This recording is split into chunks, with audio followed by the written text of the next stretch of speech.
and liberals, because guys like Matt Lauer, he has.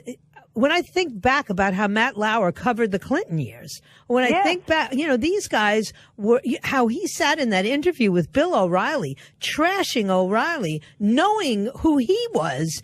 Only a liberal could do that. Yes, and look at the head of NBC, Andy Lack. He is, I believe, Juanita Broderick tweeted this yesterday. I haven't looked up how long Andy Lack has been at NBC. I know it would only take a 10-second Google. But according to Juanita Broderick, he was the one who killed the interview with her. With Lisa Meyer. Yeah, that's true. I mean, NBC definitely did it. Yes. That is a fact.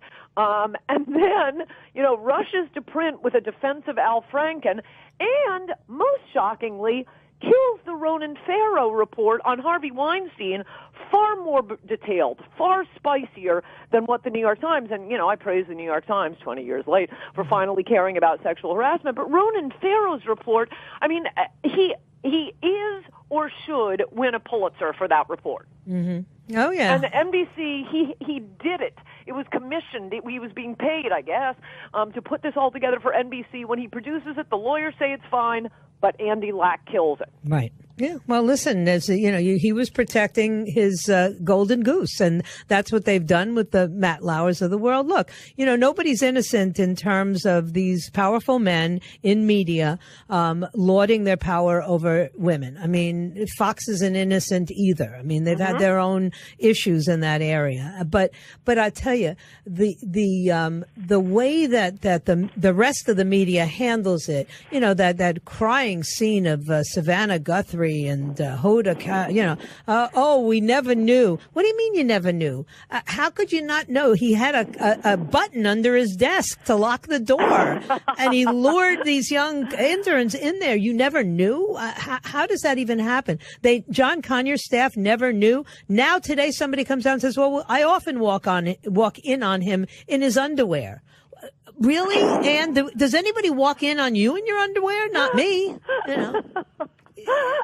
It's absurd, the arguments I'm hearing. Yes, and I suspect I was taping a show, Channel 4, with ITV yesterday in NBC offices, which turned out to be a disaster because last night was the tree lighting at 30 Rock. Right. So it was, a war zone. Ironically, what I was talking about on Channel 4, and by the way, I am getting back to the point with this story, it was, the insane British's obsession with Islamophobia, but not actual Islamic terrorism. So I walk out on the street afterwards, can't find my car, all the streets are shut off, every third person is a cop, there are bollards all over the place. I have to email the producers, say I can't find my car, and I explain it's the tree lighting, and apparently New York City cops are worried about an outbreak of Islamophobia. But it's the exact same thing when it comes to things like, as I describe in Adios America, which side, I was going to say what made me think of this, and the exact same thing, was when I was sitting in the chair, there was an NBC reporter there who said, she's going on to report the hypocrisy of the Democrats on sexual harassment. And, my ears sort of perked up at that. And the guy said to her, well, what about the Republicans? And she said, well, that goes without saying.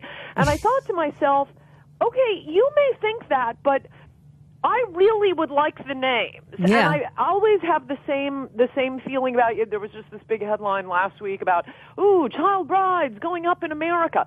How come it's only the immigration restrictionists who want the answers? Who is having these child brides? Mm-hmm. Can we get answers on that? Can we find out why is only my side asking for the numbers on who is in prison? Who is in prison for what crimes? For, Medicare fraud, for food stamp fraud, for child rape. Can we get the numbers on this? Because I see what the left does, as with this videos that Trump tweeted, which I've been tweeting up a storm on, that is not a discredited video. They've all been attacking me for it because Trump apparently may have. He's seen it on my Twitter feed. I tweeted this tweet from who knows? That's how Twitter works. It's a video. Right. But they're very upset that it's a group called Britain First, which is apparently hateful in and of itself. And it shows what seems to be clearly a Middle Eastern boy beating up a white, very, very white blonde boy in the Netherlands, and the blonde Dutch boy is on crutches. So I tweeted out, it's a video. Right. now that they're all saying it's been discredited, I emailed the Dutch reporter back today and said, what are the names of the two boys in the video? He has no idea. He shows me a link to an article. All it says about the attacker is that he is from some gobbledygook name of a town in the Netherlands. They won't tell us where he's born. Right. They won't tell us his name. They won't tell us his ethnicity, but they're just going to go around screaming discredited, discredited. Yeah. Well, listen, they discredited, story after story when it came to the Kennedys, and, they Juanita Broderick. Yeah. Even as recently as this year, Tom Lamas has been referring, and as I'm sure you know, Andrea Mitchell has been referring to Juanita Broderick's rape charge against Bill Clinton as, I quote, widely discredited. They just say that about anything they don't like. No, it was widely confirmed. Yeah, exactly. And the bottom line is, if nothing else comes of all of these expositions that we're having to endure here, I think the Clintons are finally toast. And that is that provides me with a great deal of comfort, because I've had to live with them for most of my adult life. Yes, I do think that is, in fact, the only reason all of this is coming forth right now. I think it would not have. None of this would have happened if she were president. Oh, gosh, forget it. Yeah. Well, no, they'd still be paying out, to congressional interns for sex in the Rayburn building. And Harvey Weinstein would be the master of some ceremonies at the, holiday celebration at the White House. Yeah, exactly. How about that holiday, Christmas card from Donald Trump this year? You gotta love everything is in his face. I know you get mad at him a lot, but boy, I'll tell you, he just pushes back at these clowns like nobody's business.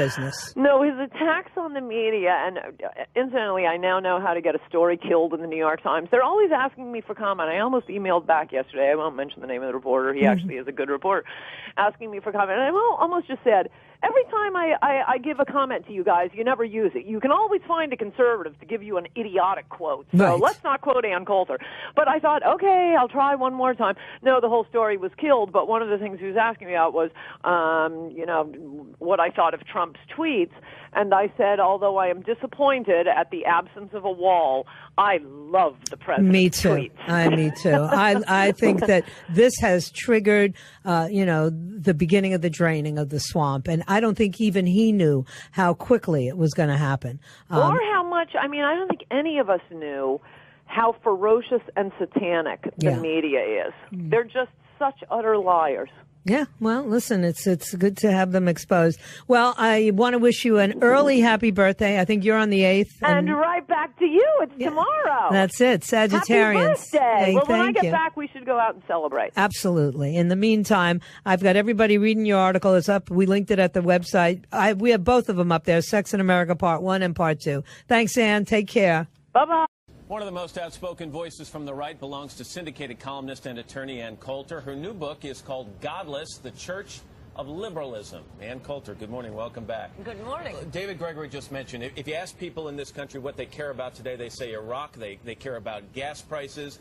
Things like gay marriage and flag burning are way, way down on the list. Yet that's what the president's talking about this week. That's what the Senate's taking up. Why?